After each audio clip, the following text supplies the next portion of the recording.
Today's video is on optimization problems. Optimization means we're going to be maximizing and minimizing things. We're going to be finding the maximum and minimum of different situations. But instead of being just given a random function that we do the first derivative sign test on and figure out our maximums and minimums, we're actually going to have word problems that we're going to be finding the maximums and minimums of. So it's going to be our job to come up with the equation that we then have to figure out either the maximum or minimum.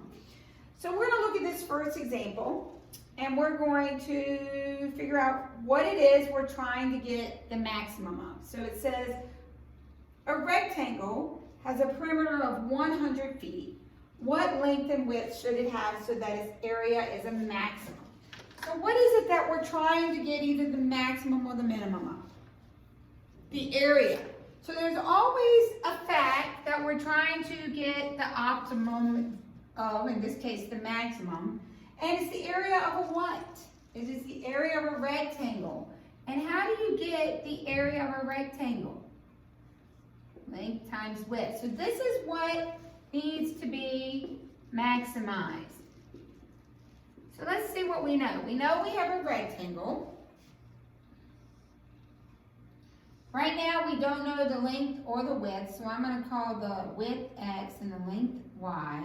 So if I change this original equation, I have an equation x times y. And there's a problem because we have way too many variables.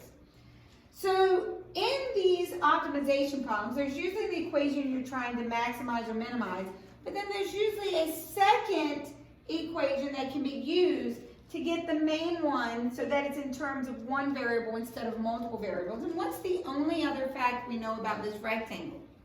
We know that its perimeter is 100 feet. How do you get the perimeter of a rectangle? You add up all the sides. So in this case, you would add x and x, so 2x. Plus y and y, 2y, equals a perimeter of 100 feet. Now this equation is helpful because I can solve it for one of these variables so that I can get my area equation all in terms of one variable. I want that to all be in terms of x, so I'm going to solve this for y. So 2y equals 100 minus 2x, y equals 50 minus x. I can now substitute the 50 minus x in place of the y, and I end up with an area equation that's only in terms of the variable x. So negative x squared plus 50x is what I get once I distribute that. So we want to figure out where there's a maximum. Well, how do we in calculus figure that out? We do the first derivative sign test. So I need my first derivative. So what's my first derivative going to be? Negative 2x plus 50. I need to find my critical numbers, so I need to find where this equals 0 or is undefined. And in this case, it equals 0 when x is 25. Now, we assume it's a maximum because we're trying to find out what's maximum, but how do we know for sure it's a maximum and not a minimum? We have to do our first derivative sign test because in order to be a maximum, what should happen here? It should go from positive to negative. It should go from an increasing to a decreasing. So we want to verify that it does. Well, let's talk about the domain of this x and this y. What is the smallest thing x can be? Something greater than 0. If x is 0, we won't have a rectangle anymore. If x is negative, that's just not even realistic. You can't have a negative length or width. What's the biggest thing x can be? It has to be something smaller than 50 because if x is 50, y is 50 minus 50, there won't be a y anymore. We won't have a rectangle. So x needs to fit between 0 and 50. So pick a number between 0 and 25 to test. We're going to test 1. Plug 1 into my derivative. I get negative 2 plus 50 is positive. It's not a double root. So look, it went from increasing to decreasing. So this is a maximum. So the question says, what length and width? What did we just find? We found x, so we found the width is 25. So 25 feet by, how do we get the length? Well, y is 50 minus x, so it's a 25 by 25 pen. This would give us our maximum area. It actually ends up being a what? A square. 625 square feet. Let's do another one. So a farmer has 2,400 feet of fencing and wants to fence off a rectangular field that borders a straight river. He needs no fences along the river. What are the dimensions of the field that has the largest area? So we've got this farmer. Here's my river. It's a straight river. He's building the rectangle and using the river as one side of his rectangle. They said no fence is needed on that side. We don't know how long this is. We don't know how wide it is. And what are we trying to find the maximum or minimum of? We're trying to find the largest area. So we're trying to maximize what x times y is going to be. The largest area. What's wrong with the equation? Too many variables. So what's the only other thing we know? We know that he's going to use 2,400 feet of fencing to go from here to here to here. So for how many sides of this rectangle? 3 sides. Good. So 2,400 feet is going to make up the x, the y, and another x. So 2x plus y is going to equal the 2,400 feet of fence. So y is going to equal 2,400 minus 2x. What can I do with that? I can substitute this over here in place of y. So I now have an area equation that's in terms of one variable. So I can actually work with it. So I'm going to distribute my x and get 2,400, why did I put a negative? 2,400x minus 2x squared. So we're trying to find the maximum, which means we need the critical numbers. We need the derivative, first derivative. So we get 2,400 minus 4x. We need to find where that equals 0. So someone tell me what x comes out to be. 600. And then how do we verify that and confirm that it's a maximum and not a minimum? We do our sign test. Once again, because we're talking about a word problem, we're talking about a real situation, let's think about this x. What's the smallest thing x can be? Something greater than 0. What's the biggest thing x can be? 1,200. If x is 1,200, what happens to y? It becomes 0 and there won't be a rectangle anymore. So my stopping point is 1,200. So x has to be somewhere between 0 and 1,200. What's an easy point to test? 1, plug 1 into my first derivative. What's 2,400 minus 4? It is positive, negative, so this is a max. So since it is a max, what did it ask me to find? What are the dimensions? So we have found the width. So it is 600 feet by, how do we get the length? We plug 600 in over here. So 2,400 minus 2 times 600 means my length is 1,200 feet. This will give me the maximum area. I have a little note at the bottom of the notes. It says, don't forget to consider endpoints on a closed interval. It's rare that you have a word problem where the endpoints end up being included, but there will be occasions where that happens.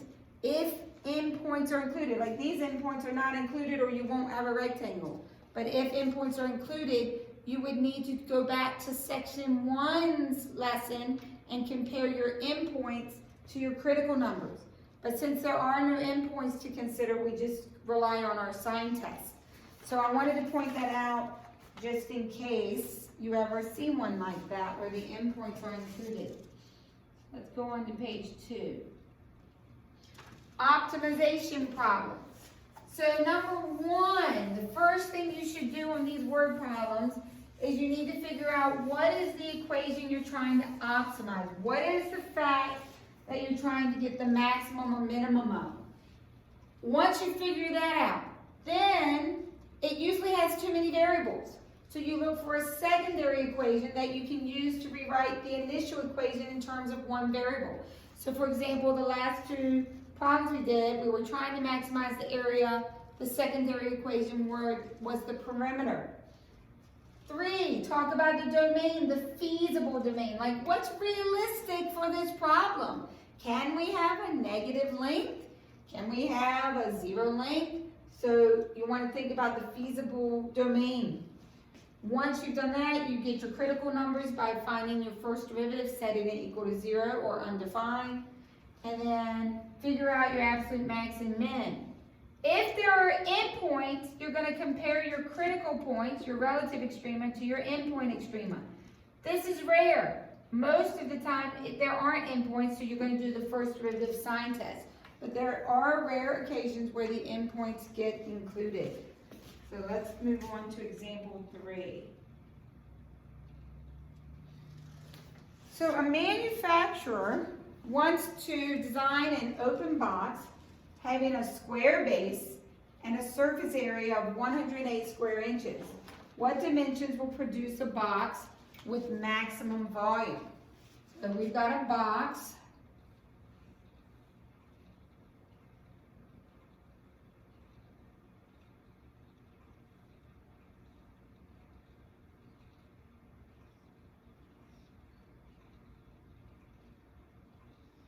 Okay, so here's my box, not the greatest three-dimensional box, but I'll do my best.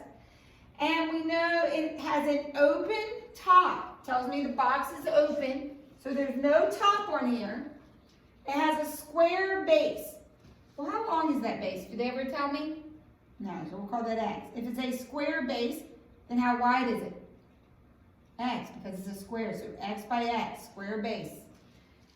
It has a surface area of 108 square inches. We'll come back to that. What dimensions will produce a box with maximum volume? So here's what we're trying to maximize, the volume. So you have to know how to get the volume of a box. How do you get the volume of a box? Length times width times height. Good. And in this problem, this is what we're trying to maximize. We know the length is X. We know the width is X. We don't know the height, so for now we'll call it H or Y, doesn't really matter. So right now we know volume equals X times X, so X squared times the height. So we have a problem. Too many variables. So what is the only other thing we know about this box? We know the surface area is 108 square inches. Well, how do you get the surface area of a box? What does that mean, surface area? Well, when you talk about the surface area of a box, let me grab a box. When you talk about the surface area of a box, you're talking about getting the area of all the sides. So if this tissue box hadn't been opened yet, the surface area of this tissue box would be the area of the base, the area of the top, and then the area of the two ends, the area of the two sides. You'd add all those areas up. So you're going to do the same thing with the box I drew on the board. We need to get the area of the base. How do you get the area of the base? It's a square, so X times X, so X squared. Plus the area of the top, but the top is open, so we don't have to worry about the top. And then the area of the sides, well, what's the area of that side?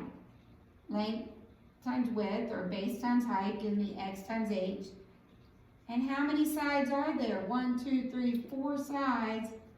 So the area of the base plus the area of the 4 sides equals 108. Now how does this help me get the volume in terms of one variable? I can solve this for H. So 4xH equals 108 minus X squared, divided by 4x. H equals 108 minus X squared, divided by 4x. I went ahead and actually divided by the 4x, oh no I didn't, Mrs. Conrad did. So I left it like that for now. So we're going to move over here and substitute substitute height into our volume.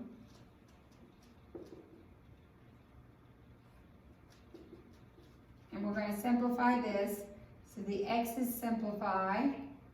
I can distribute the x, which I did, and I got 108x minus x cubed over 4. And I actually pulled the 1/4 out, like a coefficient, because I thought that would be easier to work with than trying to worry about the quotient rule. So 1/4 is just a coefficient. That's much easier than worrying about the quotient rule. So we need to get the derivative. So 1/4 is just a coefficient. What's the derivative of 108x? 108.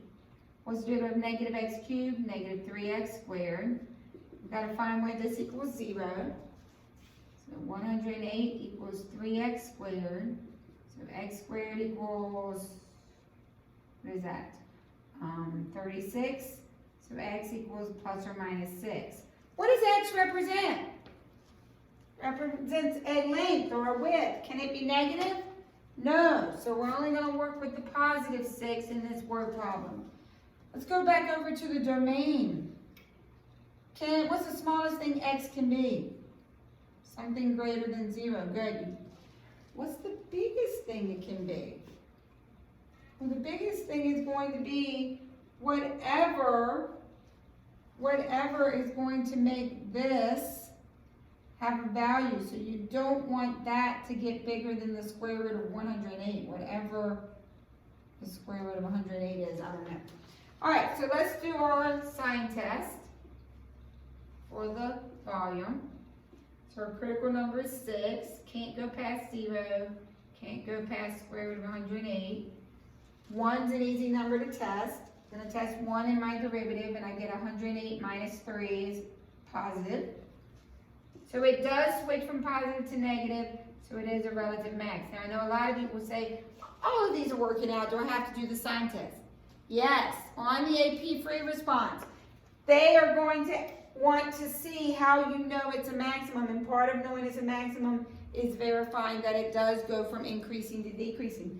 Plus they may slip in there an instance where it doesn't, and then you would say it does not have a moment where there's a maximum because the slope never switches from positive to negative. The derivative never switches from positive to negative. So 6 feet is my length. What's my width? Also 6 feet. Oh, excuse me, inches. This was in inches, not feet. And then I need the height. Well, the height is this formula. So you're going to do 108 minus 36 divided by 24, and I'll tell you that comes out to be 3 inches. So the maximum volume would be a box that's 6 by 6 by 3. Let's move on to example 4. And that's as high as I can move my screen. So I'm going to do the work above it. You hopefully can fit it down below. If not, there's probably room on the next page at the bottom half under that problem. So I'm going to slide this down a little to give me as much room as possible. Okay, given a 6 by 8 inch rectangular piece of sheet metal. So I've got this rectangular piece of sheet metal. It is 6 inches by 8 inches. And it says find the dimensions of the open box of greatest volume. So we're trying to get the greatest volume of a box. So how do you get the volume of a box? Length times width times height. That can be made from the metal by cutting congruent squares from the corners. What does congruent mean? Congruent means equal squares from the 4 corners. So we're going to, let me show you with the sheet of paper. Let's pretend this is the 6 by 8 sheet of metal. We're going to cut congruent corners from each corner. So I'm going to cut a corner off here.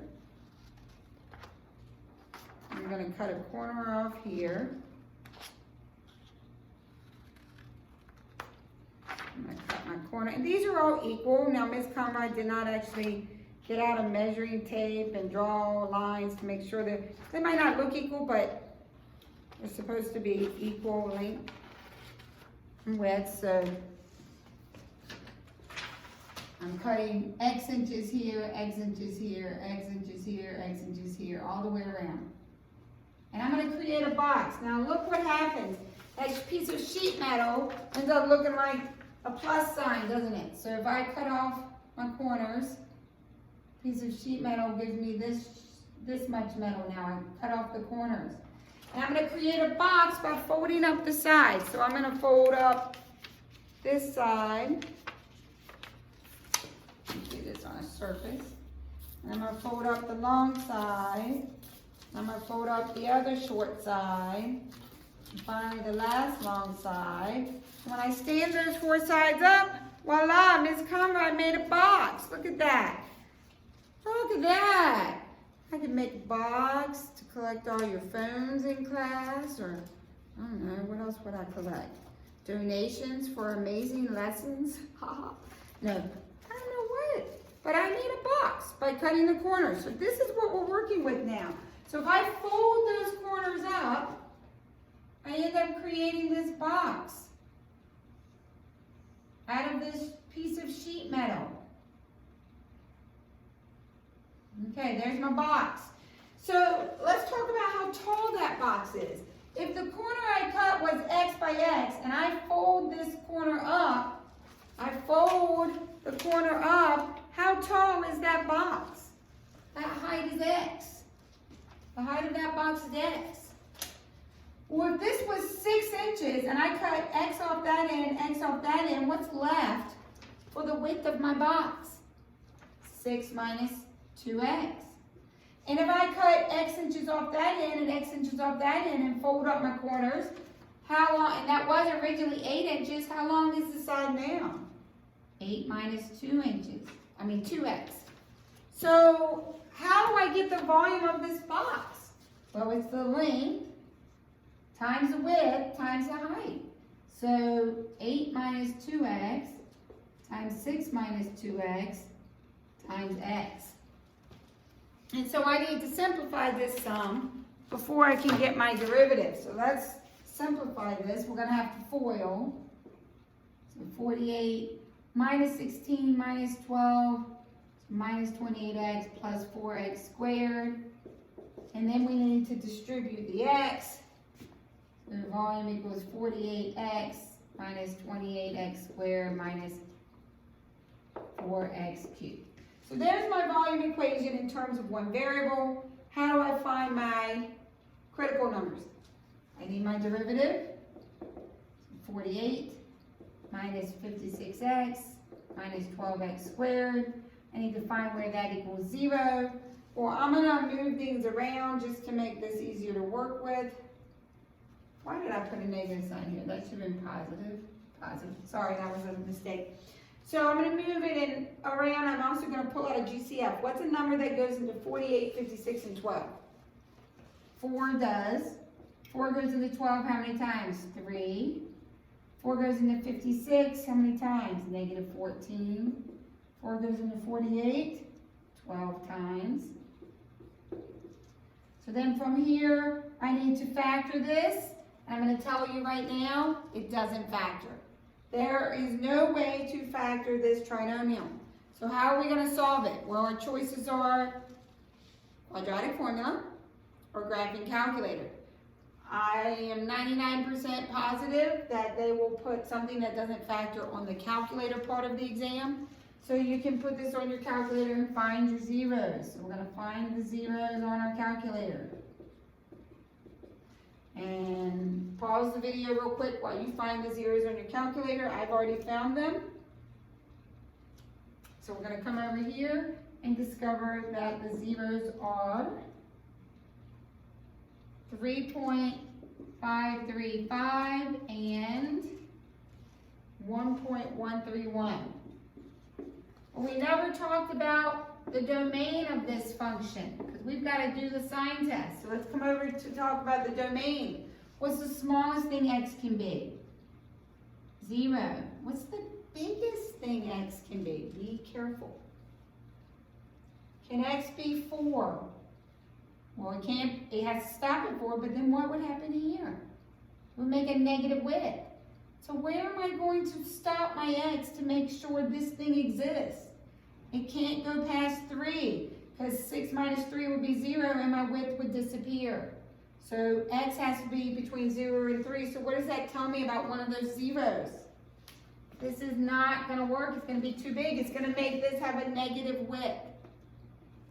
So we only have to test 1.131. What's an easy number to test? 1. I'm going to put 1 into my derivative function. If I put 1 into my derivative function, it does come out to be positive and a negative. So this is a max. So we have maximum when the width is 1.131 inches by, then how do we get, sorry, the height, this is x, 1.131, so we've got x. How do we get the width and the length? We plug 1.131 in, and when you do, I'll tell you it comes out to be 3.738 and 5.738.